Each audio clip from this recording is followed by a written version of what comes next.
침대 위에 알리바이. 일부 같은 침대. 윤태호의 시신이 발견된 건 새벽이었지만 두 여자가 경찰서에 도착한 건 오전이었다. 한 명은 아내였고 한 명은 애인이었다.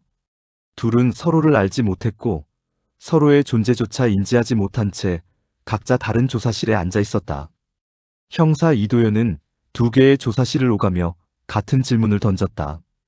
어젯밤 어디 계셨습니까? 그리고 두 여자는 놀랍도록 동일한 대답을 내놓았다. 그와 함께 침대에 있었습니다. 이도현은 그 순간 이 사건이 단순한 살인이 아니라는 것을 직감했다. 거짓말에는 틈이 있기 마련인데 이 두 여자의 거짓말에는 틈이 없었다. 너무 완벽했다. 마치 누군가 대본을 쓴 것처럼. 사건은 새벽 5시 13분에 시작됐다. 강남구 대치동 오피스텔 1403호 복도에서 비명소리가 들렸고 관리실 직원이 올라가 보니 문은 잠겨 있었지만 안쪽에서 무언가 넘어지는 소리가 들렸다. 직원은 마스터키로 문을 열었고 현관을 지나 침실로 들어섰을 때 바닥에 쓰러진 남자를 발견했다. 윤태호, 45, IT 스타트업 대표. 그는 침대 옆 협탁 바로 앞에서 엎어진 채 죽어 있었다. 뒤통수에서 흘러나온 피가 바닥에 작은 웅덩이를 만들고 있었지만 그 양은 생각보다 적었다. 협탁 위에 있던 금속 스탠드가 바닥에 나뒹굴고 있었고 그 받침대에는 혈흔과 머리카락이 묻어 있었다. 이도현이 현장에 도착했을 때는 이미 감식반이 작업을 시작한 뒤였다. 그는 엘리베이터에서 내려 복도를 걸으며 주머니에서 장갑을 꺼내 끼웠다. 오피스텔 특유의 소독약 냄새와 새 건물의 페인트 냄새가 섞여 있었다. 현관문을 지나 좁은 복도를 따라 침실로 들어서자 그의 시선은 자연스럽게 바닥의 시신으로 향했다. 윤태호는 옆으로 누워 있었고 한쪽 팔은 협탁을 향해 뻗어 있었다. 마지막 순간 무언가를 잡으려 했던 것처럼 이도현은 시신을 지나쳐 침대로 향했다. 형사로서 10년을 일하면서 그가 배운 것 중 하나는 사람은 거짓말하지만 사물은 거짓말하지 않는다는 것이었다. 특히 침대는 킹 사이즈였다. 흰색 시트가 깔려 있었고 베개는 2개였다. 이불은 침대 한쪽으로 쏠려 있었는데 마치 누군가 발로 찬 것 같은 형태였다. 이도현은 장갑 낀 손으로 시트 중앙을 눌러봤다. 차가웠다. 완전히 차가웠다. 사람이 누워 있었다면 남아있어야 할 체온의 흔적이 전혀 없었다. 그는 이불을 들쳐 안쪽을 확인했다. 중앙부는 역시 차가웠지만 이불이 뭉쳐진 발치 쪽 부분만 미세하게 다른 온도를 유지하고 있었다. 체온이 늦게 식은 흔적이었다. 이도현은 고개를 들어 베개를 살폈다. 왼쪽 베개는 약간 움푹 들어가 있었지만 그 움푹함은 사람의 머리가 6시간 이상 눌러서 생긴 것이 아니라 잠깐 눌렀다 뗀 것 같은 형태였다. 오른쪽 베개는 거의 손대지 않은 듯 매끈했다. 사인은 명확합니다. 검시관이 시신 옆에서 말했다. 이도현은 침대에서 시선을 떼지 않은 채 그의 말을 들었다. 둔기에 의한 후두부 타격입니다. 출혈과 뇌진탕으로 즉사했을 것으로 보입니다. 사망 추정 시각은 어젯밤 11시에서 자정 사이입니다. 이도현은 고개를 끄덕이며 침대 가장자리를 따라 천천히 걸었다. 그의 눈은 모든 디테일을 놓치지 않으려는 듯 침대 위를 훑었다. 시트의 주름, 이불의 각도, 베개의 위치. 그리고 그 모든 것이 말하고 있었다. 이 침대에는 어젯밤 아무도 자지 않았다고. 혼자 살았습니까? 이도현이 물었다. 감식반원이 태블릿을 넘기며 답했다. 아니요, 기혼자입니다. 아내는 따로 살고 있고요. 이 오피스텔은 업무용으로 쓰던 공간이라고 합니다. 이도현은 침대에서 눈을 떼고 협탁 쪽으로 시선을 옮겼다. 유리 상판이 깨져 있었고 그 옆에 쓰러진 스탠드의 받침대에는 혈흔이 묻어 있었다. 그는 쪼그려 앉아 바닥을 자세히 살폈다. 혈흔의 양이 적었다. 둔기로 후두부를 가격했을 때 나와야 할 혈액량보다 훨씬 적었다. 마치 출혈이 이미 멈춘 상태에서 시신이 이곳에 놓인 것처럼. 이도현은 일어서며 생각했다. 뭔가 어긋나 있다. 침대의 온도, 혈흔의 양, 베개의 형태. 모든 것이 조금씩 어긋나 있었다. 아내분 연락됐습니까? 이도연이 물었다. 네, 곧 도착한다고 합니다. 이도연은 고개를 끄덕이고 현관 쪽으로 걸어 나왔다. 복도에 서서 휴대폰을 꺼내 메모 앱을 열었다. 그리고 짧게 적었다. 침대 마이너스 체온 없음. 연출 가능성. 그는 휴대폰을 주머니에 넣고 창밖을 바라봤다. 새벽 햇살이 건물 사이로 비쳐 들어오고 있었다. 도시는 깨어나고 있었지만 이 오피스텔 안에서는 한 사람의 시간이 영원히 멈춰 있었다. 오전 7시가 조금 넘어 정서연이 도착했다. 그녀는 엘리베이터에서 내려 복도를 걸어오는 동안 한 번도 서두르지 않았다. 검은색 코트를 입고 있었고 머리는 단정하게 뒤로 묶여 있었다. 화장기 없는 얼굴은 창백했지만 침착했다. 이도연은 현관 앞에서 그녀를 맞았다. 유족분이시죠? 네, 아내입니다. 정서연이에요. 그녀의 목소리는 떨림없이 차분했다.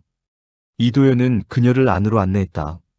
정서연은 문을 들어서며 침실 쪽을 바라봤다.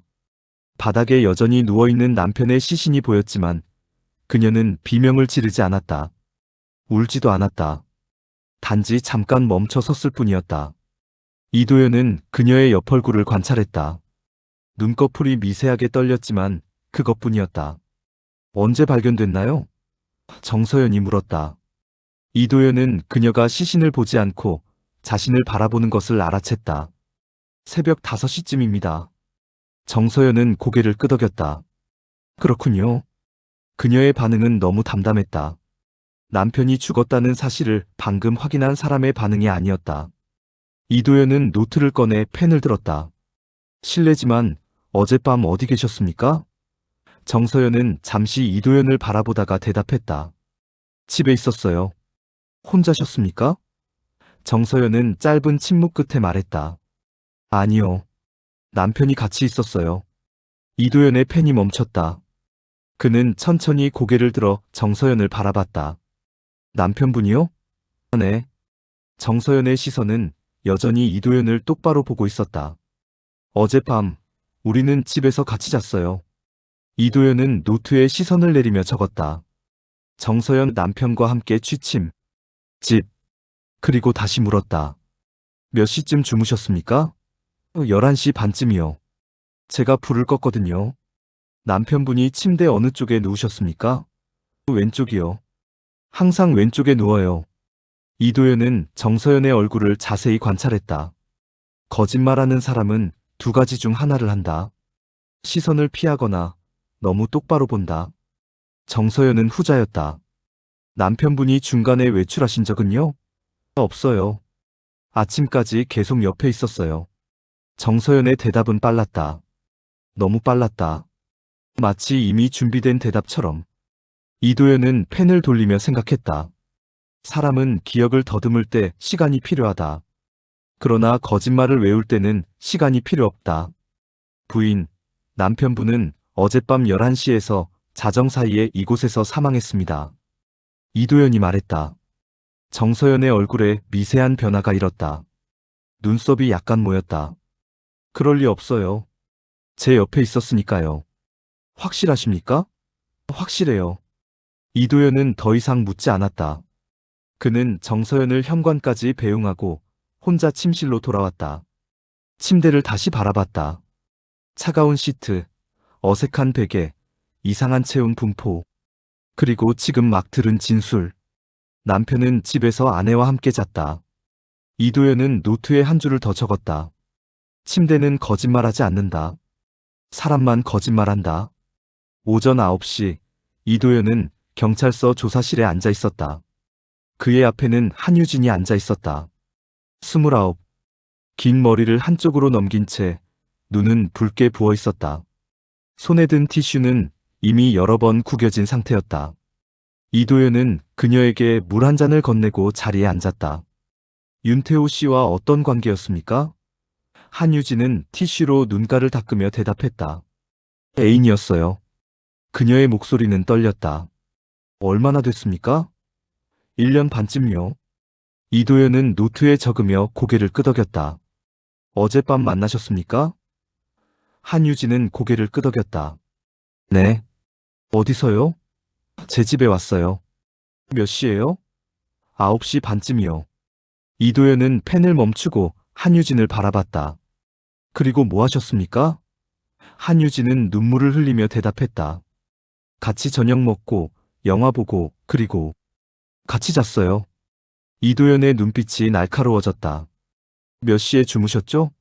11시 반쯤이요. 이도현은 손에 든 펜을 내려놓았다.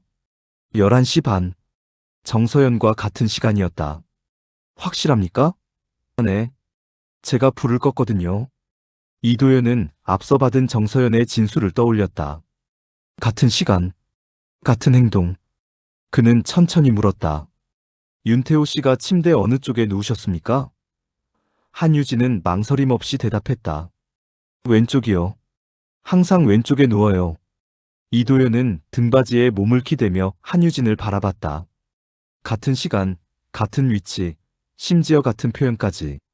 항상 왼쪽에 누워요. 정서연도 똑같이 말했다. 그 사이에 외출하신 적은요? 없어요. 아침까지 계속 옆에 있었어요. 한유진의 대답은 정서연의 대답과 완벽하게 일치했다. 이도현은 노트를 덮고 한유진을 계속 바라봤다. 그녀는 울고 있었다. 진짜 눈물이었다. 몸이 떨리고 있었고 호흡이 불규칙했다. 그러나 그녀가 말하는 내용은 거짓이었다. 이도현은 확신했다. 문제는 어떻게 증명하느냐였다. 한유진 씨, 윤태호 씨 핸드폰 번호 알고 계시죠? 네. 어젯밤 연락하셨습니까? 한유진은 고개를 끄덕였다. 네, 오후에 한 번 했어요. 무슨 얘기 하셨습니까? 저녁 같이 먹자고요. 이도현은 노트에 적으며 생각했다. 휴대폰 기록을 확인해야 했다. 윤태호 씨가 결혼했다는 거 알고 계셨습니까? 이도현이 물었다. 한유진은 고개를 숙였다. 알았어요. 아내가 있는데도 관계를 계속하셨습니까? 태호가 이혼하겠다고 했어요. 한유진의 목소리가 더욱 떨렸다. 빨리 정리하겠다고. 조금만 기다리라고. 이도현은 펜을 돌리며 물었다. 믿으셨습니까? 한유진은 대답하지 않았다. 그녀는 그저 눈물을 흘렸다. 이도현은 더 이상 묻지 않고 자리에서 일어났다. 오늘은 이만 돌아가셔도 됩니다. 추가 조사 필요하면 연락드리겠습니다. 한유진이 조사실을 나간 뒤 이도현은 혼자 앉아 노트를 펼쳤다. 정서연의 진술과 한유진의 진술을 나란히 적어놓고 비교했다. 잠든 시간, 불을 끈 사람, 침대 위치, 외출 여부. 모든 것이 일치했다. 너무 일치했다. 이도현은 펜으로 노트를 두드리며 생각했다.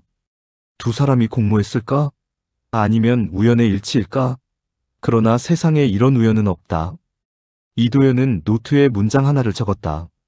두 여자는 같은 대본을 외우고 있다. 오후 2시, 이도현은 한유진의 원룸을 방문했다. 마포구 연남동. 작은 원룸 건물의 3층이었다. 문을 열자 좁은 공간이 나타났다. 침대, 책상, 옷장이 한눈에 들어왔다. 이도현은 장갑을 끼고 침대로 다가갔다. 침대는 벽에 붙어 있었고 시트는 회색이었다. 이불은 구겨져 있었고 베개는 2개였다. 하나는 움푹 들어가 있었다. 이도현은 침대에 손을 얹었다. 차가웠다. 시트 중앙을 눌러봤다. 역시 차가웠다. 이불 속으로 손을 넣었다.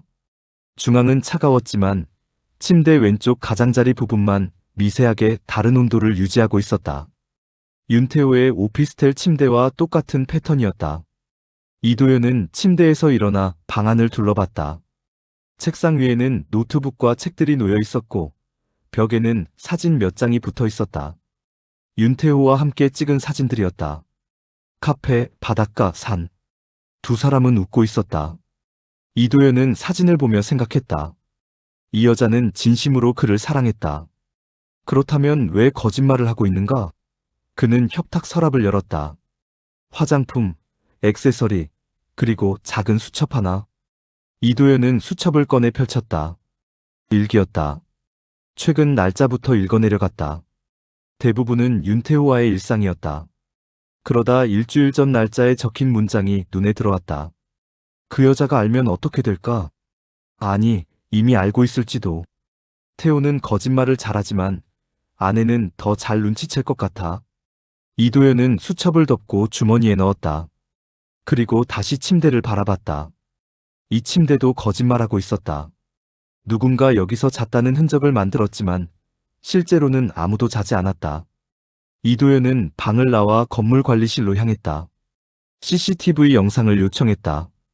관리인은 USB에 어제 저녁부터 오늘 아침까지의 영상을 담아줬다. 이도현은 USB를 받아 차에 올랐다. 오후 4시, 이도현은 정서연의 집을 방문했다. 서초동 아크로비스타. 고급 아파트 단지였다. 27층. 엘리베이터를 타고 올라가는 동안 이도현은 정서연의 얼굴을 떠올렸다. 너무 침착했던 그 표정. 남편이 죽었다는 소식을 듣고도 눈물 한 방울 흘리지 않았던 그 모습. 엘리베이터 문이 열리고 복도를 걸어가자 현관문이 보였다. 이도현은 초인종을 눌렀다. 정서연이 문을 열었다. 들어오세요. 거실은 넓고 깔끔했다. 하얀 소파, 유리 테이블, 큰 창문 너머로 한강이 보였다. 이도현은 거실을 지나 침실로 향했다. 정서연이 조용히 뒤따라왔다. 침실 문을 열자 킹사이즈 침대가 나타났다. 시트는 베이지색이었고 이불은 반듯하게 정리되어 있었다. 너무 반듯했다. 마치 아무도 사용하지 않은 것처럼. 이도현은 장갑을 끼고 침대에 다가갔다. 시트를 눌러봤다. 차가웠다. 이불을 들쳐 안쪽을 확인했다. 중앙도 차가웠다. 그런데 이불 가장자리, 침대 오른쪽 끝부분만 미세하게 체온의 흔적이 남아있었다. 어젯밤 남편분이 왼쪽에 누우셨다고 하셨죠? 이도현이 물었다. 정서연은 문 앞에 서서 대답했다. 네. 그럼 부인은 오른쪽이었겠네요. 네. 이도현은 베개를 확인했다. 오른쪽 베개에는 긴 머리카락 몇 가닥이 붙어 있었다. 정서연의 것이었다. 왼쪽 베개는 거의 손대지 않은 상태였다. 이도현은 침대를 한 바퀴 돌며 관찰했다. 모든 것이 윤태호의 오피스텔, 한유진의 원룸과 같은 패턴이었다. 침대는 사용된 것처럼 꾸며져 있지만 실제로는 아무도 자지 않았다. 부인, 남편분이 외도하고 있다는 거 알고 계셨습니까? 이도현이 물었다. 정서연의 얼굴이 미세하게 굳었다. 그러나 그녀는 곧 무표정을 되찾았다. 알았어요. 언제부터요? 6개월 전쯤이요. 그런데도 아무 말 안 하셨습니까? 정서연은 잠시 침묵했다. 그리고는 창밖을 바라보며 조용히 말했다. 할 필요가 없었어요. 어차피 끝날 거니까. 왜 그렇게 생각하셨습니까? 남편은 신중한 사람이에요. 모든 걸 계산하죠. 그 여자도 계산된 선택이었을 거예요. 그리고 계산이 끝나면 관계도 끝나요. 이도현은 노트에 적으며 물었다. 부인은 남편을 사랑하셨습니까? 정서연은 이도현을 바라봤다. 처음으로 그녀의 눈에 감정이 스쳤다. 사랑했어요. 지금도 사랑해요. 그렇다면 왜 이혼하지 않으셨습니까? 사랑하니까요. 정서연의 목소리가 약간 떨렸다. 사랑하면 기다릴 수 있어요. 돌아올 때까지. 이도현은 그녀를 바라봤다. 사랑. 그것이 이 여자를 이곳에 붙잡아둔 이유였다. 그리고 그 사랑이 지금 그녀를 거짓말로 이끌고 있었다. 어젯밤 정말 남편분이 옆에 계셨습니까? 이도현이 다시 물었다. 정서연은 고개를 끄덕였다. 네. 증명할 수 있습니까? 정서연은 가방에서 휴대폰을 꺼냈다. 그리고 사진 한 장을 이도현에게 보여줬다. 어두운 침실. 침대에 누워있는 남자의 뒷모습이었다. 이불을 덮고 옆으로 누워있었다. 얼굴은 보이지 않았다. 어젯밤 11시 반쯤 찍었어요. 정서연이 말했다. 이도현은 사진을 확대해서 봤다. 남자의 머리카락, 어깨선. 윤태호일 수도 있었다. 아닐 수도 있었다. 얼굴이 안 보입니다. 이도현이 말했다. 자고 있었으니까요. 정서연이 답했다. 이도현은 휴대폰을 돌려주며 말했다. 부인, 이 사진은 증거가 될 수 없습니다. 얼굴이 없으니까요. 정서연은 휴대폰을 받아들고 이도현을 바라봤다. 형사님은 제가 거짓말한다고 생각하시는군요. 그렇습니다. 왜요? 침대가 차가웠으니까요. 이도현이 말했다. 사람이 6시간 이상 누워있으면 침대는 따뜻합니다. 하지만 이 침대는 차가워요. 정서연은 웃었다. 처음으로 웃었다. 그러나 그 웃음에는 슬픔이 묻어 있었다. 형사님은 모르시는군요. 차가운 침대에서도 사람은 잘 수 있어요. 혼자 자는데 익숙해지면요. 이도현은 더 이상 묻지 않았다. 그는 정서연을 남겨두고 침실을 나왔다. 현관까지 걸어 나오며 그는 생각했다. 이 여자는 거짓말하고 있다. 그리고 그 거짓말 뒤에는 무언가 더 큰 진실이 숨어 있다. 저녁 6시, 이도현은 윤태호의 회사를 방문했다. 광화문. 작은 빌딩의 5층. 넥스트웨이브 테크놀로지라는 간판이 붙어 있었다. 이도현은 초인종을 눌렀다. 30대 중반으로 보이는 남자가 문을 열었다. 안경을 쓰고 있었고 피곤한 얼굴이었다. 무슨 일이세요? 형사입니다. 윤태호 대표님 관련해서 몇 가지 여쭤보려고요. 남자의 얼굴이 어두워졌다. 들어오세요. 사무실 안은 조용했다. 직원들은 대부분 퇴근한 듯했다. 남자는 이도현을 회의실로 안내했다. 저는 부대표 김성훈입니다. 대표님이 돌아가셨다는 소식 들었습니다. 이도현은 자리에 앉으며 노트를 꺼냈다. 윤태호 대표님이 어떤 분이었습니까? 김성훈은 잠시 생각하더니 대답했다. 신중한 사람이었어요. 모든 결정을 데이터로 했고 감정적으로 움직이는 법이 없었죠. 회사 경영도 그랬고 사람 관계도 그랬어요. 적이 있었습니까? 적이요? 김성훈이 고개를 저었다. 딱히 없었을 거예요. 대표님은 싸우는 걸 좋아하지 않았거든요. 문제가 생기면 피하거나 타협했어요. 이도현은 노트에 적으며 물었다. 직원 중에 한유진이라는 사람 아십니까? 김성훈의 표정이 미세하게 변했다. 아, 유진 씨요. 알죠. 작년까지 마케팅팀에 있었어요. 왜 그만뒀습니까? 개인 사정이라고 들었습니다. 대표님과 어떤 관계였습니까? 김성훈은 눈을 피했다. 글쎄요. 제가 알기로는 그냥 직원이었는데. 이도현은 펜을 멈추고 김성훈을 바라봤다. 부대표님, 숨기지 마십시오. 저는 이미 알고 있습니다. 김성훈은 한숨을 쉬었다. 사귀고 있었어요. 다들 알았죠? 근데 아무도 말하지 않았어요. 대표님 눈치 보느라. 아내는요? 아내분도 알았을 거예요. 김성훈이 조심스럽게 말했다. 한 번은 대표님이 전화 통화하는 걸 들었는데 아내분이 뭔가 알고 있는 것 같더라고요. 근데 대표님은 그냥 넘어가더라고요.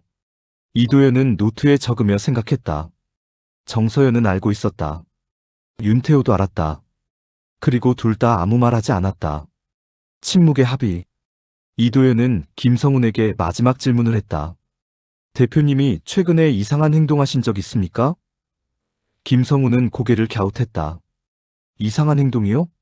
예를 들어 불안해하거나 누군가를 피하거나. 김성훈은 잠시 생각하더니 말했다. 일주일 전쯤 유진 씨한테 전화 온 걸 받으시더니 표정이 안 좋으시더라고요. 뭐라고 하셨는지는 모르겠지만. 이도현은 노트를 덮고 자리에서 일어났다. 도움 주셔서 감사합니다. 회의실을 나와 엘리베이터로 향하는데 김성훈이 복도에서 그를 불렀다. 형사님. 이도현은 멈춰 서서 뒤를 돌아봤다. 네? 김성훈이 조심스럽게 말했다. 유진 씨요. 그 친구, 대표님한테 진심이었어요. 근데 대표님은 글쎄요. 장담은 못하겠네요. 이도현은 고개를 끄덕이고 엘리베이터에 올랐다. 밤 9시, 이도현은 경찰서로 돌아와 사무실에 앉아 있었다. 책상 위에는 오늘 수집한 모든 자료가 펼쳐져 있었다. CCTV 영상, 진술조서, 현장 사진, 휴대폰 기록. 이도현은 화이트보드 앞에 서서 타임라인을 그렸다. 그리고 세 사람의 이름을 적었다. 윤태호, 정서연, 한유진. 그는 각각의 진술을 나란히 적었다. 정서연 어제 밤 10시부터 남편이 옆에 있었다. 11시 반에 잤다. 침대 왼쪽. 아침까지 옆에 있었다. 한유진 어제 밤 9시 반부터 태호가 제 집에 있었다. 11시 반에 잤다. 침대 왼쪽. 아침까지 옆에 있었다. 이도현은 펜을 들고 화이트보드를 바라봤다. 두 여자는 같은 시간, 같은 장소, 같은 방식으로 윤태호와 함께 있었다고 주장하고 있었다. 불가능한 일이었다. 그렇다면 둘 중 하나는 거짓말하고 있거나 둘 다 거짓말하고 있었다. 이도현은 화이트보드에 문장 하나를 적었다. 두 여자는 같은 대본을 외우고 있다. 누가 대본을 썼는가? 그는 자리에 앉아 노트를 펼쳤다. 그리고 천천히 문장을 적어 내려갔다. 침대는 거짓말하지 않는다. 세 개의 침대 모두 같은 이야기를 하고 있다. 아무도 거기서 자지 않았다고. 채호는 사라졌고 흔적만 남았다. 누군가 침대를 연출했다. 왜? 무엇을 숨기기 위해? 이도현은 펜을 멈추고 창밖을 바라봤다. 밤의 도시가 불빛으로 반짝이고 있었다. 그 어딘가에 진실이 숨어 있었다. 그는 다시 노트에 시선을 내리고 마지막 문장을 적었다. 두 사람은 같은 침대에 있었지만 같은 밤에 있지는 않았다. 2부. 다음 날 아침, 이도현의 책상 위에는 USB 드라이브 3개가 놓여 있었다. 윤태호의 오피스텔, 한유진의 원룸, 그리고 아크로비스타 아파트의 CCTV 영상이었다. 그는 커피를 한 모금 마시고 노트북을 켰다. 화면에 첫 번째 영상이 재생되기 시작했다. 윤태호의 오피스텔 건물 로비. 어제 저녁 6시부터 시작된 영상은 느리게 흘러갔다. 사람들이 출퇴근하고 배달원들이 오가고 저녁이 깊어가면서 로비는 점점 한산해졌다. 이도현은 재생 속도를 2배로 올렸다. 8시, 8시 30분, 8시 40분. 그리고 화면 속으로 윤태호가 걸어 들어왔다. 윤태호는 혼자였다. 손에는 서류 가방을 들고 있었고 피곤한 표정이었다. 엘리베이터를 기다리는 동안 그는 휴대폰을 꺼내 화면을 확인했다. 무언가를 읽는 듯했다. 메시지였을까? 이메일이었을까? 이도현은 영상을 일시정지하고 윤태호의 얼굴을 확대했다. 표정에서 감정을 읽으려 했지만 화질이 좋지 않아 명확하지 않았다. 다만 그의 어깨가 약간 처져 있었고 눈썹이 미세하게 찌푸려져 있었다. 무언가 고민이 있어 보였다. 이도현은 다시 재생 버튼을 눌렀다. 윤태호는 엘리베이터에 올랐고 14층 버튼을 눌렀다. 문이 닫혔다. 이도현은 시간을 빨리 돌렸다. 10시, 10시 30분, 11시. 그리고 11시 5분, 한 여자가 로비로 들어왔다. 한유진이었다. 그녀는 검은색 코트를 입고 있었고 머리는 길게 늘어뜨린 채였다. 걸음걸이는 빨랐다. 서두르는 듯했다. 이도현은 재생 속도를 정상으로 돌리고 그녀의 움직임을 자세히 관찰했다. 한유진은 엘리베이터 앞에서 잠시 멈춰섰다. 그리고 가방에서 휴대폰을 꺼내 화면을 봤다. 무언가를 확인하는 듯했다. 그녀의 표정은 어두웠다. 입술을 깨물고 있었고 손은 미세하게 떨리고 있었다. 엘리베이터 문이 열리자 그녀는 안으로 들어갔다. 14층 버튼을 눌렀다. 문이 닫혔다. 이도현은 시계를 봤다. 11시 5분. 한유진이 윤태호의 오피스텔에 도착한 시간이었다. 사망 추정 시각은 11시에서 자정 사이. 그녀가 그곳에 있던 시간과 정확히 일치했다. 이도현은 영상을 계속 돌렸다. 11시 47분, 한유진이 다시 로비로 내려왔다. 그녀의 표정은 더욱 어두워져 있었다. 눈가가 붉었고 손으로 얼굴을 감싸고 있었다. 울었던 것 같았다. 그녀는 로비를 나가 택시를 탔다. 이도현은 영상을 멈추고 시간을 계산했다. 42분. 한유진은 윤태호의 오피스텔에 42분 동안 있었다. 그 사이에 무슨 일이 벌어졌을까? 이도현은 두 번째 USB를 삽입했다. 한유진의 원룸 건물 CCTV. 영상은 어제 저녁 6시부터 시작됐다. 이도현은 빠르게 돌렸다. 9시 10분, 한유진이 건물에 들어왔다. 혼자였다. 손에는 편의점 봉투를 들고 있었다. 그녀는 계단을 올라 3층으로 갔다. 그리고 자정 15분, 그녀가 다시 내려왔다. 코트를 입고 가방을 메고 있었다. 얼굴은 여전히 어두웠다. 그녀는 건물을 나가 택시를 탔다. 이도현은 노트에 적었다. 자정 15분, 한유진 외출. 목적지 불명. 이도현은 택시 회사에 전화를 걸었다. 어제 자정 15분경 연남동에서 손님을 태운 기사를 연결해달라고 요청했다. 잠시 후 기사의 목소리가 들렸다. 네, 기억나요. 젊은 여자분이었어요. 울고 계셨죠? 어디까지 가셨습니까? 서초동이요. 아크로비스타 아파트까지요. 이도현의 손이 멈췄다. 몇 시에 도착하셨습니까? 1시쯤 됐을 거예요. 이도현은 전화를 끊고 생각했다. 한유진은 자정이 넘어 정서연의 아파트로 갔다. 왜? 이도현은 세 번째 USB를 삽입했다. 아크로비스타 아파트 CCTV. 로비 영상이 재생되기 시작했다.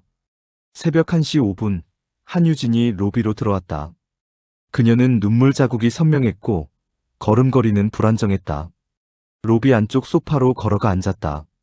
그리고 가방에서 휴대폰을 꺼내 화면을 봤다. 무언가를 입력하는 듯 했다. 문자 메시지였을까? 이도현은 화면을 확대했다. 한유진의 손가락이 빠르게 움직이고 있었다. 그녀는 메시지를 보낸 뒤 휴대폰을 내려놓고 천장을 바라봤다. 눈을 감았다. 그리고 10분 뒤 다시 일어나 로비를 나갔다.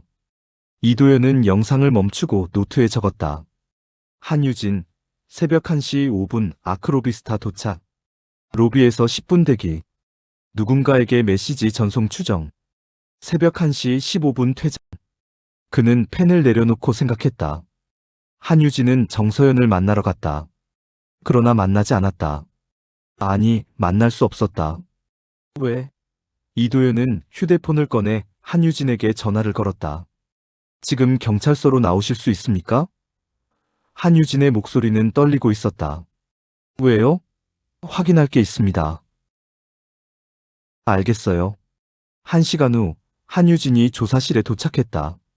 그녀는 어젯밤보다 더 지쳐 보였다. 눈은 충혈되어 있었고 얼굴은 창백했다. 이도현은 그녀 앞에 노트북을 놓고 CCTV 영상을 재생했다. 윤태호의 오피스텔 로비. 11시 5분 한유진이 들어오는 장면이었다. 이거 당신 맞죠? 한유진은 화면을 보며 고개를 끄덕였다. 네. 어디 가는 겁니까? 태호. 윤태호 씨 집이요. 왜 갔습니까? 한유진은 대답하지 않았다. 이도현은 영상을 계속 재생했다. 11시 47분 한유진이 나오는 장면이었다. 42분 동안 거기 있었습니다. 뭐 하신 겁니까? 한유진은 눈물을 흘렸다. 얘기했어요. 무슨 얘기요? 이혼 얘기요. 언제 이혼할 거냐고. 이도현은 펜을 들고 적으며 물었다. 윤태호 씨가 뭐라고 했습니까? 조금만 기다리라고. 곧 한다고. 한유진의 목소리가 점점 작아졌다. 이도현은 영상을 멈추고 다음 장면을 재생했다. 아크로비스타 아파트 로비. 새벽 1시 5분 한유진이 들어오는 장면이었다. 이건 또 뭡니까? 한유진의 얼굴이 굳었다. 어제 거짓말하셨죠. 정서연 씨 아파트에 갔다고. 한유진은 고개를 숙였다. 왜 갔습니까? 이도현이 물었다. 한유진은 한참을 침묵하다가 입을 열었다. 말하고 싶었어요. 태호가 죽었다고. 정서연 씨한테요? 네. 왜요? 한유진은 눈물을 닦으며 대답했다. 그 사람이 태호를 놓아주지 않아서요. 태호는 이혼하고 싶어 했는데 그 사람이 계속 붙잡고 있었어요. 그래서 태호가 괴로워했어요. 이도현은 노트에 적으며 생각했다. 한유진은 정서연을 원망하고 있었다. 그리고 그 원망이 그녀를 새벽에 아파트로 이끌었다. 만났습니까? 아니요. 한유진이 말했다. 로비에서 기다렸는데 용기가 안 나더라고요. 그래서 그냥 나왔어요. 이도현은 화면을 확대해서 보여줬다. 한유진이 휴대폰으로 메시지를 보내는 장면이었다. 이건 뭡니까? 문자요. 누구한테요? 한유진은 대답하지 않았다. 이도현은 기다렸다. 침묵이 길어졌다. 그리고 한유진이 조용히 말했다. 정서연 씨한테요. 뭐라고 보냈습니까? 태호가 죽었다고. 당신 때문이라고. 이도현은 펜을 내려놓고 한유진을 바라봤다.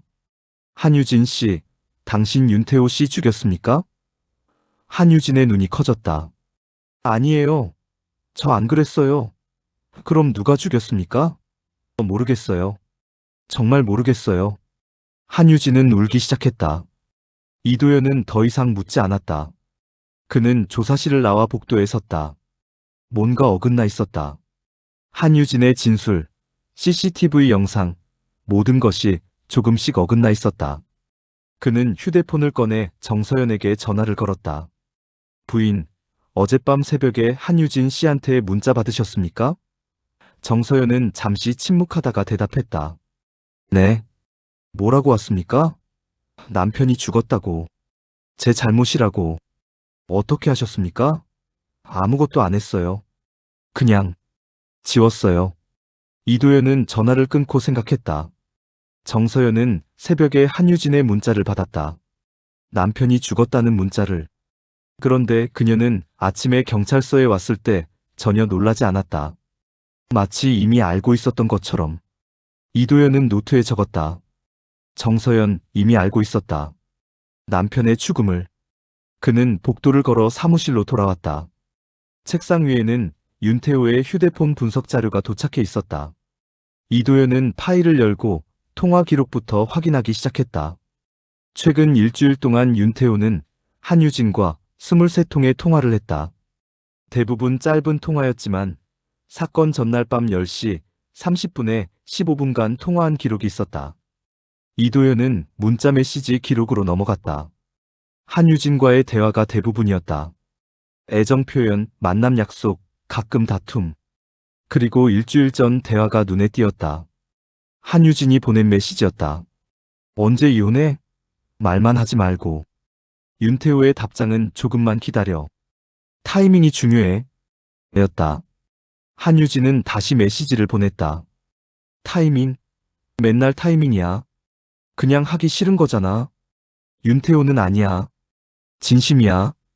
곧 할게. 라고 답했다. 그리고 한유진의 마지막 메시지. 믿을 수 없어. 당신 거짓말쟁이야. 이도현은 다음 날짜로 넘어갔다. 사건 당일 오후 한유진이 보낸 메시지. 오늘 밤 만나자. 얘기할 게 있어. 윤태호는 무슨 얘기? 라고 물었다. 한유진은 만나서 해. 라고 답했다. 윤태호는 알았어. 몇 시에? 라고 물었고 한유진은 11시. 내 집으로 갈게. 라고 답했다. 윤태호는 왜 내 집으로? 라고 물었고 한유진은 그냥 거기가 좋아. 라고 답했다. 이도현은 화면을 응시했다. 거기가 좋아. 무슨 의미일까? 왜 한유진은 윤태호의 오피스텔을 선호했을까? 이도현은 정서연과의 메시지 기록을 확인했다. 최근 일주일 동안 교환된 메시지는 단 2통이었다. 윤태호가 늦어라고 보냈고 정서연은 알았어라고 답했다. 그게 전부였다. 이도현은 더 과거로 거슬러 올라갔다. 한 달 전, 2달 전, 메시지는 거의 없었다. 그리고 석 달 전, 정서연이 보낸 긴 메시지 하나가 나타났다. 당신 외도하고 있죠? 알아요. 다 알아요. 근데 묻지 않을게요. 대신 약속해요. 언젠가 돌아올 거라고. 제가 기다릴게요. 얼마든지. 윤태호의 답장은 없었다. 이도현은 화면을 내리고 생각했다. 정서연은 석 달 전부터 알고 있었다. 남편의 외도를. 그리고 그녀는 아무 말 하지 않고 기다렸다. 그러나 윤태호는 돌아오지 않았다. 아니, 돌아올 수 없었다. 이도현은 마지막 날짜의 메시지를 확인했다. 사건 당일 밤 10시 30분, 윤태호가 한유진에게 보낸 메시지. 편의점 다녀올게. 뭐 먹을래? 한유진은 아무거나. 라고 답했다. 윤태호는 소주? 라고 물었고, 한유진은 좋아. 라고 답했다. 이도현은 노트에 적었다. 윤태호, 사건 당일 밤 10시 30분 편의점 방문 예정. 소주 구매 의도. 이도현은 현장에서 발견된 소주병을 떠올렸다. 반쯤 비어있던 그 병. 윤태호는 편의점에 가서 소주를 샀고 오피스텔로 돌아와 마셨다. 혼자? 아니면 한유진과? 이도현은 감식 보고서를 펼쳤다. 소주병에서 지문이 2개 검출됐다. 윤태호와 한유진. 둘 다 그 소주를 마셨다. 이도현은 다시 타임라인을 정리했다. 10시 30분 윤태호 편의점 방문. 11시 5분 한유진 오피스텔 도착. 11시에서 자정 사이 윤태호 사망. 11시 47분 한유진 퇴장. 그는 감식 보고서의 다음 페이지를 넘겼다. 현장에서 채취한 혈흔 분석 결과였다. 혈액형은 O형, 윤태호와 일치. 그러나 혈흔의 양이 이상했다. 둔기로 후두부를 가격했을 때 나와야 할 출혈량의 절반 정도밖에 되지 않았다. 감식반의 소견은 이렇게 적혀 있었다. 출혈량 부족. 사후 이동 가능성 있음. 이도현은 펜을 멈추고 문장을 다시 읽었다. 사후 이동. 시신이 다른 곳에서 옮겨진 것일까? 이도현은 검시 보고서를 다시 펼쳤다. 사후 경직 정도로 볼 때 사망 후 최소 2시간 이상 경과된 상태로 추정됨. 발견 시각 새벽 5시 13분 기준. 사망 추정 시각은 새벽 3시 이전. 이도현의 눈이 커졌다. 새벽 3시 이전. 처음 추정했던 11시에서 자정 사이가 아니었다. 시신은 적어도 2시간 이상 다른 곳에 있었다가 오피스텔로 옮겨진 것이었다. 이도현은 자리에서 일어나 화이트보드 앞에 섰다. 타임라인을 다시 그렸다. 11시 5분 한유진 오피스텔 도착. 11시 47분 한유진 퇴장. 자정 15분 한유진 원룸 출발. 새벽 1시 5분 한유진 아크로비스타 도착. 새벽 1시 15분 한유진 퇴장. 그리고 새벽 3시 이전 윤태호 사망. 이도현은 펜을 들고 화이트보드에 문장을 적었다. 윤태호는 11시에 죽지 않았다. 그는 새벽에 죽었다. 그리고 시신은 오피스텔로 다시 옮겨졌다. 이도현은 다시 자리에 앉아 생각을 정리했다. 만약 윤태호가 새벽에 죽었다면 한유진이 11시에 오피스텔에 갔을 때 그는 살아있었다. 그렇다면 한유진의 진술 중 일부는 사실일 수 있었다. 그들은 만났고 얘기했고 소주를 마셨다. 그리고 한유진은 떠났다. 그 후 윤태호는 어디로 갔을까? 누구를 만났을까? 그리고 어디서 죽었을까? 이도현은 노트를 펼치고 가능성들을 적어내려갔다. 가능성 1 윤태호는 한유진이 떠난 후 다른 곳으로 갔다. 가능성 2 누군가 오피스텔로 찾아왔다. 가능성 3 윤태호는 정서연의 집으로 갔다. 이도현은 세 번째 가능성의 밑줄을 그었다. 정서연의 집, 아크로비스타 아파트. 한유진이 새벽에 그곳으로 간 이유는 무엇이었을까? 단순히 정서연에게 남편의 죽음을 알리기 위해서였을까? 아니면 다른 이유가 있었을까? 이도현은 휴대폰을 꺼내 정서연에게 전화를 걸었다. 부인, 지금 만날 수 있습니까? 정서연의 목소리는 여전히 침착했다. 네. 어디서요? 댁으로 가겠습니다. 1시간 후 이도현은 아크로비스타 아파트 27층 현관 앞에 서 있었다. 초인종을 누르자 정서연이 문을 열었다. 그녀는 회색 니트를 입고 있었고 머리는 한쪽으로 넘긴 채였다. 화장기 없는 얼굴은 여전히 창백했다. 들어오세요. 이도현은 거실로 들어가 소파에 앉았다. 정서연은 맞은편에 앉아 그를 바라봤다. 무슨 일이세요? 몇 가지 확인할 게 있습니다. 이도현은 노트를 꺼내 펜을 들었다. 어젯밤 남편분이 집에 오셨다고 하셨죠? 네. 정서연이 답했다. 몇 시에 오셨습니까? 10시쯤이요. 확실합니까? 네. 이도현은 노트에 적으며 물었다. 그 시간에 남편분 차가 지하 주차장에 들어온 기록이 없습니다. 정서연의 얼굴이 미세하게 굳었다. 택시 타고 왔을 거예요. 택시요? 네. 가끔 그래요. 피곤하면. 이도현은 고개를 끄덕이며 다음 질문을 했다. 남편분 차는 어디 있습니까? 회사 주차장이요. 확인하셨습니까? 아니요. 그냥 거기 있을 거예요. 이도현은 펜을 돌리며 정서연을 바라봤다. 그녀는 거짓말하고 있었다. 눈빛이 흔들렸고 손가락이 무릎을 톡톡 두드리고 있었다. 부인, 사실대로 말씀하십시오. 남편분은 어젯밤 집에 오지 않았습니다. 정서연은 잠시 침묵했다. 그리고는 조용히 말했다. 오셨어요? 증거가 없습니다. 사진 보여드렸잖아요. 이도현은 고개를 저었다. 그 사진은 언제 찍은 건지 알 수 없습니다. 어젯밤이 아닐 수도 있어요. 정서연은 이도현을 똑바로 바라봤다. 형사님은 제가 거짓말한다고 확신하시는군요. 그렇습니다. 왜요? 남편분은 어젯밤 11시에 죽지 않았습니다. 새벽에 죽었어요. 그리고 시신은 오피스텔로 옮겨졌습니다. 정서연의 얼굴이 창백해졌다. 그녀의 손이 떨리기 시작했다. 그게 무슨 말씀이세요? 검시 결과가 나왔습니다. 남편분은 새벽 3시 이전에 사망했습니다. 그 시간 남편분은 어디 계셨습니까? 정서연은 대답하지 않았다. 그녀는 고개를 숙이고 두 손으로 얼굴을 감쌌다. 이도현은 기다렸다. 침묵이 길어졌다. 거실의 시계 소리만 뚝딱거렸다. 그리고 정서연이 천천히 고개를 들었다. 그녀의 눈에는 눈물이 고여 있었다. 형사님. 그녀의 목소리가 떨렸다. 저 정말 몰랐어요. 남편이 그 시간에 죽었다는 거. 그럼 어디 있었습니까? 정서연은 입술을 깨물었다. 집에 있었어요. 혼자요? 네. 이도현은 노트에 적으며 생각했다. 정서연은 여전히 거짓말하고 있었다. 그러나 이번에는 목소리가 떨렸다. 감정이 드러났다. 그녀의 방어막이 무너지고 있었다. 부인, 한유진 씨가 새벽에 이 아파트로 왔습니다. 로비까지 왔어요. 당신한테 문자도 보냈고요. 그런데도 만나지 않으셨다고요? 정서연은 고개를 끄덕였다. 네. 만나고 싶지 않았어요. 왜요? 그 사람. 제 남편을 빼앗아간 사람이잖아요. 정서연의 목소리에 원망이 섞였다.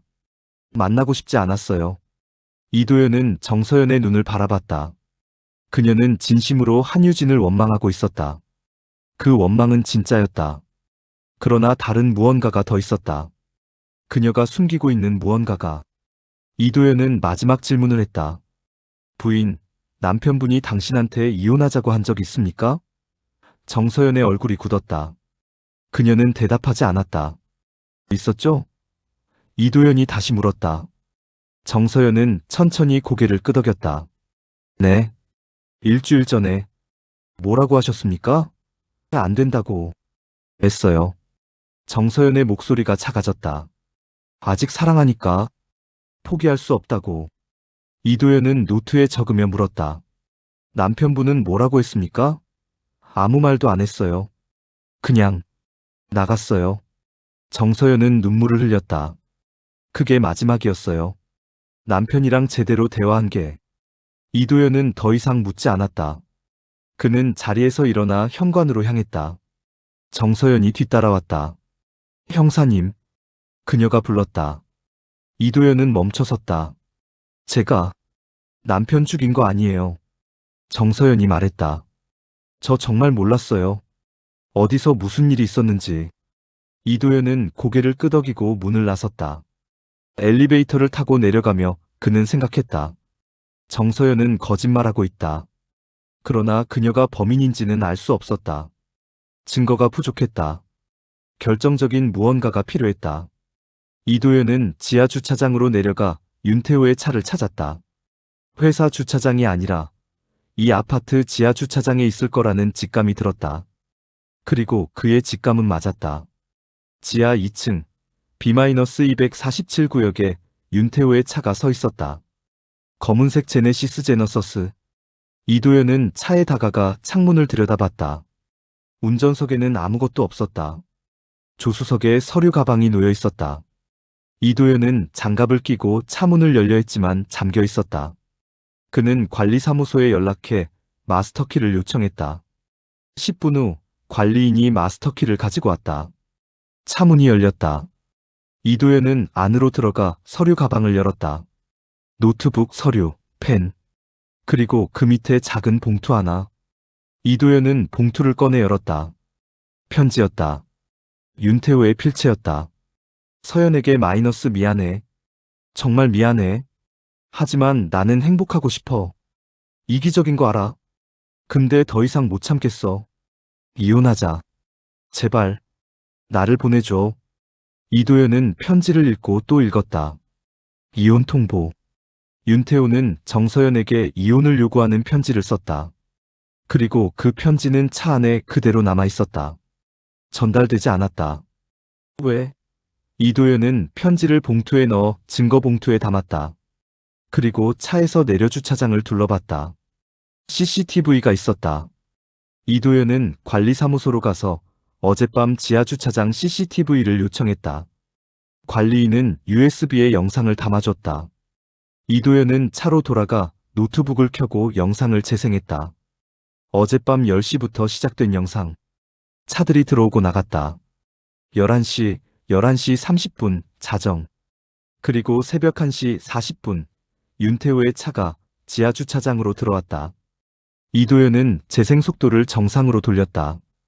운전석에는 윤태호가 앉아 있었다. 그는 혼자였다. 차를 주차하고 내렸다. 그리고 엘리베이터로 향했다. 이도현은 영상을 멈췄다. 새벽 1시 40분. 윤태호는 살아있었다. 그는 정서연의 아파트로 왔다. 이도현은 영상을 계속 돌렸다. 새벽 2시 10분. 엘리베이터 문이 열리고 두 사람이 나왔다. 윤태호와 정서연이었다.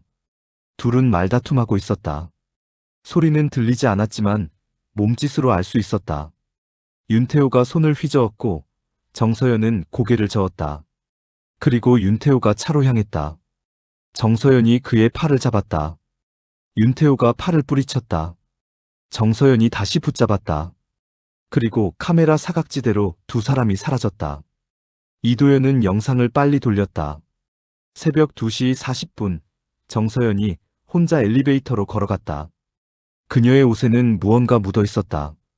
어두워서 명확하지 않았지만 얼룩처럼 보였다. 이도현은 화면을 확대했다. 정서연의 손도 뭔가 묻어 있었다. 그녀는 엘리베이터에 올라 사라졌다. 이도현은 영상을 멈추고 생각했다. 윤태호와 정서연은 새벽에 지하주차장에서 말다툼했다. 그리고 윤태호는 사라졌다. 정서연은 혼자 돌아갔다. 이도현은 차에서 내려 주차장을 걸었다. B-247 구역 주변을 살폈다. 바닥에 미세한 얼룩이 보였다. 이도현은 쪼그려 앉아 자세히 봤다. 혈흔이었다. 이미 닦인 흔적이 있었지만 완전히 지워지지 않았다. 이도현은 휴대폰을 꺼내 감식반에 연락했다. 지하주차장 긴급 감식 요청합니다. 그는 혈흔을 사진으로 찍고 일어섰다. 그리고 화이트보드에 적었던 문장을 떠올렸다. 그는 어느 침대에서도 죽지 않았다. 이도현은 이제 알았다. 윤태호는 지하주차장에서 죽었다. 정서연과의 말다툼 중에. 그리고 시신은 오피스텔로 옮겨졌다. 누가? 정서연이? 아니면 다른 누군가? 이도현은 엘리베이터에 올라 다시 27층으로 향했다. 정서연의 현관문 앞에 섰다. 초인종을 눌렀다. 정서연이 문을 열었다. 그녀의 얼굴은 더욱 창백해져 있었다. 부인, 어젯밤 새벽 2시쯤 지하주차장에서 남편분을 만났죠? 이도현이 물었다. 정서연의 입술이 떨렸다. 아니에요. CCTV에 찍혔습니다. 남편분 차가 새벽 1시 40분에 지하주차장에 들어왔어요. 그리고 당신과 말다툼했죠. 정서연은 고개를 저었다. 아니에요. 저 안 그랬어요. 지하주차장 바닥에 혈흔이 있습니다. 지금 감식반이 확인하고 있어요.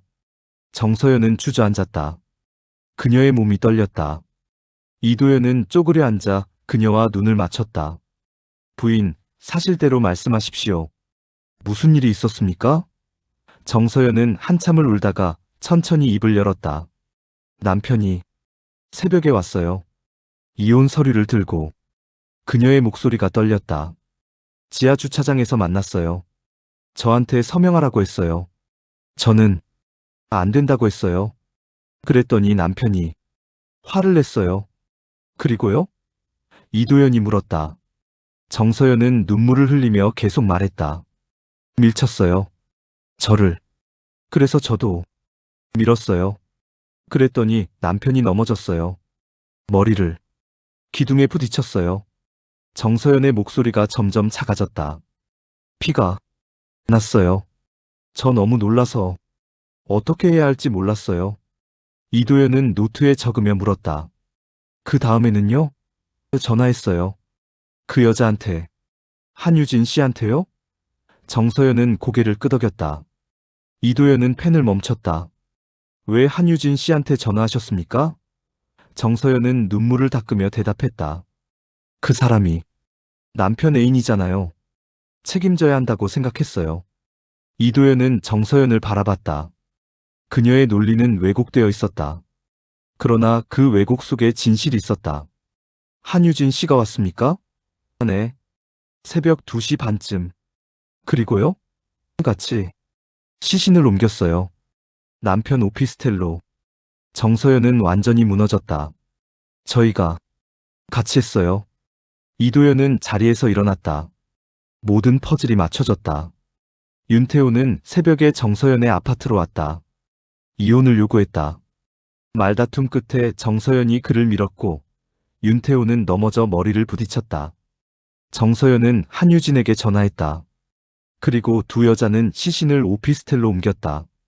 그리고 각자의 침대를 연출했다. 알리바이를 만들기 위해 이도연은 휴대폰을 꺼내 한유진에게 전화를 걸었다. 지금 경찰서로 나오십시오. 체포영장이 발부됐습니다. 이도연은 정서연을 일으켰다. 부인, 동행하셔야겠습니다. 정서연은 고개를 끄덕였다. 그녀는 더 이상 저항하지 않았다. 이도연은 그녀를 데리고 엘리베이터에 올랐다. 내려가는 동안 정서연이 조용히 말했다. 형사님. 네. 저 남편 사랑했어요. 정말로. 이도연은 대답하지 않았다. 사랑. 그것이 이 모든 비극의 시작이었고 끝이었다. 엘리베이터 문이 열렸다. 로비로 나가는 정서연의 뒷모습을 보며 이도연은 생각했다. 침대는 거짓말하지 않는다. 사람만 거짓말한다. 그리고 때로는 사랑도 거짓말한다. 3부 이틀 후 이도연은 조사실에서 두 여자와 마주 앉았다. 정서연과 한유진. 그들은 서로를 바라보지 않았다. 각자 고개를 숙인 채 침묵 속에 있었다. 이도연은 파일을 펼쳐놓고 천천히 입을 열었다. 이제 진실을 말씀드리겠습니다. 그는 타임라인이 적힌 종이를 두 여자 앞에 놓았다. 어젯밤의 실제 시간들이 정확하게 기록되어 있었다. 윤태호 씨는 어젯밤 8시 40분 자신의 오피스텔에 도착했습니다. 혼자였죠. 그는 이혼을 결심한 상태였습니다. 서류도 준비했고 아내에게 전달할 편지도 썼습니다. 하지만 그 전에 해야 할 일이 하나 더 있었습니다. 이도연은 한유진을 바라봤다. 그녀는 여전히 고개를 숙이고 있었다. 한유진 씨, 당신은 그날 오후 윤태호 씨에게 만나자고 했죠. 얘기할 게 있다고. 그 얘기가 뭐였습니까? 한유진은 입술을 깨물었다. 마지막 통첩이었어요. 이혼하거나 헤어지거나. 네. 한유진의 목소리가 떨렸다. 더 이상 못 기다리겠다고 했어요. 이도연은 고개를 끄덕이며 계속했다. 윤태호 씨는 10시 30분쯤 편의점에 갔습니다. 소주를 샀죠. 당신과의 마지막 대화를 위해서였습니다. 그리고 11시 5분, 당신이 오피스텔에 도착했습니다. 이도연은 파일에서 CCTV 사진을 꺼내 테이블에 놓았다. 한유진이 오피스텔로 들어가는 모습이었다. 당신은 그곳에서 42분 동안 그와 얘기했습니다. 소주를 마시면서요. 그리고 윤태호 씨는 당신에게 말했을 겁니다. 이제 정말로 이혼하겠다고. 곧 자유로워질 거라고. 한유진이 고개를 들었다. 눈물이 흘러내렸다. 그랬어요. 태호가 그렇게 말했어요. 오늘 밤 아내한테 서류 전달하겠다고. 진심이라고. 당신은 그 말을 믿었습니까? 이도연이 물었다. 믿고 싶었어요. 한유진이 울먹였다. 그래서 기다렸어요. 연락을 기다렸어요. 이도연은 다음 사진을 꺼냈다. 한유진이 오피스텔을 나가는 모습이었다. 11시 47분, 당신은 오피스텔을 나왔습니다. 울면서요. 왜 울었습니까? 윤태호 씨가 약속을 지키겠다고 했는데. 한유진은 대답하지 못했다. 이도연이 대신 말했다. 당신은 믿지 못했기 때문입니다. 그가 정말로 이혼할지. 그래서 집으로 돌아간 뒤에도 계속 불안했죠. 그리고 자정이 넘어 연락을 기다리다 못해 정서연 씨의 아파트로 향했습니다. 이도연은 정서연을 바라봤다. 그녀는 여전히 침묵하고 있었다. 정서연 씨, 당신은 그날 밤 집에 혼자 있었습니다. 그런데 새벽 1시 40분, 남편이 지하주차장에 나타났습니다. 이혼 서류를 들고. 정서연의 어깨가 떨렸다. 당신은 내려갔습니다. 지하주차장으로. 그리고 남편을 만났죠. 남편은 서류를 내밀며 서명하라고 했습니다. 하지만 당신은 거부했습니다. 16년의 결혼을 그렇게 쉽게 끝낼 수 없었으니까. 이도연은 잠시 멈췄다가 계속했다. 말다툼이 격해졌습니다. 윤태호 씨는 당신을 밀었고 당신도 그를 밀었습니다. 그리고 윤태호 씨는 넘어졌습니다. 뒤로. 머리가 콘크리트 기둥에 부딪혔죠. 조사실이 침묵에 잠겼다. 정서연이 얼굴을 두 손으로 감쌌다. 당신은 패닉 상태였습니다. 남편은 피를 흘리며 쓰러져 있었고 당신은 어떻게 해야 할지 몰랐습니다. 그때 당신이 한 선택이 이 모든 비극의 시작이었습니다. 이도연은 휴대폰 통화 기록을 꺼냈다. 새벽 2시 15분, 당신은 한유진 씨에게 전화했습니다. 한유진이 고개를 들었다. 정서연도 손을 내렸다. 두 여자가 처음으로 서로를 바라봤다. 정서연 씨는 한유진 씨에게 말했습니다. 당신 때문에 이렇게 됐다. 책임져라. 그리고 한유진 씨는 왔습니다. 택시를 타고. 새벽 2시 40분쯤. 이도연은 두 여자를 번갈아 보며 말했다. 당신들은 그곳에서 만났습니다. 지하주차장에서. 죽어가는 남자 앞에서. 아내와 애인이. 그리고 당신들은 선택했습니다. 경찰을 부르는 대신 시신을 옮기기로. 왜 그랬습니까? 이도연이 물었다. 정서연이 떨리는 목소리로 대답했다. 저는 고의가 아니었어요. 사고였어요. 하지만 아무도 믿어주지 않을 것 같았어요. 남편이 저한테 이혼하러 왔다는 것, 제가 밀었다는 것, 모두가 저를 살인자로 볼 것 같았어요. 그래서 한유진 씨와 공모했습니까? 정서연은 고개를 끄덕였다. 그 사람도 책임이 있었어요. 제 남편을 유혹한. 한유진이 소리쳤다. 유혹이 아니었어요. 우리는 사랑했어요. 사랑? 정서연이 비웃었다. 당신이 그 사람 뭘 알아요? 1년 반 사귀면서 뭘 알았다고. 당신보다는 많이 알아요. 한유진이 눈물을 흘리며 말했다. 당신은 16년 동안 옆에 있으면서도 그 사람이 불행한 줄도 몰랐잖아요. 닥쳐요. 정서연이 소리쳤다. 이도연은 손을 들어 둘을 제지했다. 그만하십시오. 조사실이 다시 조용해졌다. 이도연은 파일을 넘기며 계속했다. 당신들은 새벽 2시 40분부터 3시 40분 사이 시신을 윤태호 씨의 오피스텔로 옮겼습니다. 차를 이용해서요. 그리고 협탁 옆에 시신을 눕혔습니다. 마치 그곳에서 넘어진 것처럼 연출했죠. 스탠드를 쓰러뜨리고 협탁 유리를 깨뜨렸습니다. 그리고 가장 중요한 작업을 했습니다. 침대를 연출하는 것. 이도연은 두 여자를 바라봤다. 당신들은 각자의 침대로 돌아갔습니다. 정서연 씨는 자신의 아파트로, 한유진 씨는 원룸으로. 그리고 침대를 흐트러뜨렸습니다.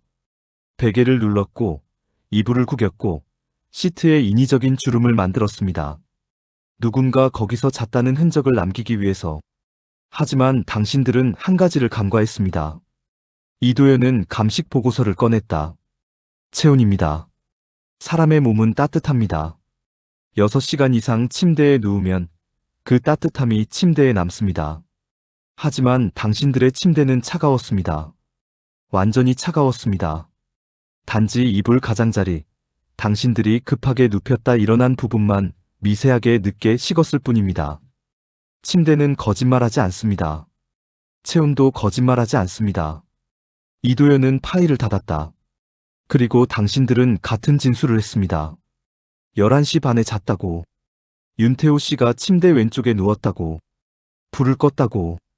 아침까지 옆에 있었다고. 모든 것이 일치했습니다.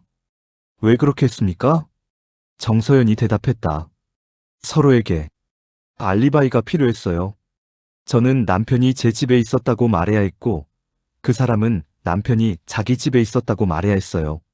그래야 둘 다 혐의에서 벗어날 수 있었으니까. 하지만 당신들은 실수했습니다. 이도현이 말했다. 너무 완벽하게 일치시킨 거죠. 사람의 기억은 완벽하지 않습니다. 같은 밤을 보내도 기억하는 디테일은 다릅니다. 하지만 당신들의 진술은 대본처럼 일치했습니다. 그게 의심의 시작이었습니다. 이도현은 자리에서 일어났다. 정서연 씨, 당신은 상해치사죄로 기소될 것입니다. 한유진 씨, 당신은 사체 유기 및 증거인멸방조로 기소될 것입니다. 두 여자는 아무 말도 하지 않았다. 이도현은 문을 열고 나가려다 멈춰섰다. 그리고 돌아서서 마지막으로 말했다. 두 분 다 그를 사랑했다고 말했죠. 그의 목소리는 차갑지만 슬펐다. 그래서 침대에 눕혔고, 그래서 거짓말을 똑같이 연습했습니다. 하지만 사랑하는 사람을 침대에 눕히는 방법은 하나뿐입니다. 이도현은 두 여자를 마지막으로 바라봤다. 살아서요. 문이 닫혔다. 복도를 걸으며 이도현은 창밖을 바라봤다. 해가 지고 있었다. 도시의 어둠이 내려앉고 있었다. 수많은 창문에 불이 켜지기 시작했다. 그 창문 너머 수많은 침대들이 있을 것이었다. 사람들이 누워 잠들 침대들이. 이도현은 주머니에서 노트를 꺼내 마지막 문장을 적었다. 그 밤 그는 어느 침대에서도 잠들지 못했다. 다만 두 사람의 거짓말 위에 누워 있었을 뿐이다. 그는 노트를 덮고 계단을 내려갔다. 사건은 끝났다. 그러나 그의 머릿속에는 여전히 그 차가운 침대들이 남아 있었다. 거짓말로 만들어진 체온. 사랑이라는 이름으로 연출된 장면들. 이도현은 건물 밖으로 나왔다. 저녁 공기가 차가웠다. 그는 코트깃을 세우고 주차장으로 걸어갔다. 차에 올라 시동을 걸었다. 라디오에서 뉴스가 흘러나왔다. 강남 오피스텔 살인 사건 용의자 체포. 아내와 애인의 공모. 이도현은 라디오를 껐다. 그는 운전대를 잡고 도시의 불빛을 바라봤다. 그리고 생각했다. 사람들은 침대에서 꿈을 꾼다. 때로는 사랑을, 때로는 미래를. 그러나 윤태호는 침대에서 죽음을 맞았다. 두 여자의 거짓말 위에서. 차가 천천히 움직이기 시작했다. 이도현은 백미러를 통해 경찰서 건물을 바라봤다. 그곳 어딘가에 두 여자가 각자의 독방에 앉아 있을 것이었다. 차가운 바닥에 더 이상 거짓말할 침대도 없이. 도시의 밤은 깊어갔다. 수많은 침대에서 수많은 사람들이 잠들 것이었다. 진실과 함께 혹은 거짓말과 함께. 이도현은 알고 있었다. 침대는 모든 것을 기억한다고. 체온을, 무게를, 그리고 거짓말까지도.